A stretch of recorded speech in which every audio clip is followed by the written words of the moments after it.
காகமும் குருவியும். முன்னொரு காலத்தில் ஒரு காகமும் குருவியும் இருந்தது. குருவி மெழுகினால் ஆனா ஒரு வீட்டினை கட்டியது.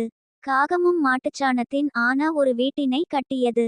ஒரு நாள் அந்த காட்டில் கருமேகம் சூழ இடியும் மின்னலும் பயங்கரமான மழை பெய்தது. அந்த மழையில் காகத்தின் வீடு கரைந்து விட்டது. உடனே காகம் அருகிலிருந்த குருவியின் வீட்டிற்கு சென்று குருவியை அழைத்து, குருவி நண்பா, நான் உனது வீட்டுக்கு வரலாமா என்று கேட்டது.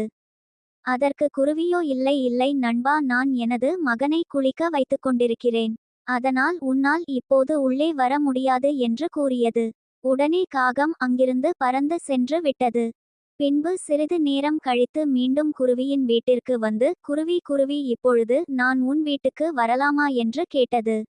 அதற்கு குருவியோ, இல்லை இல்லை நண்பா, நான் இப்பொழுது என் மகனுக்கு உணவு கொடுத்து கொண்டிருக்கிறேன். அதனால் இப்பொழுது உன்னால் இங்கு வர முடியாது என்று கூறிவிட்டது. உடனே மீண்டும் காகம் அங்கிருந்து பறந்து சென்று விட்டு சிறிது நேரம் கழித்து திருப்பியும் குருவியின் வீட்டிற்கு வந்து, குருவி குருவி, இப்பொழுது நான் உன் வீட்டுக்கு வரலாமா என்று கேட்டது.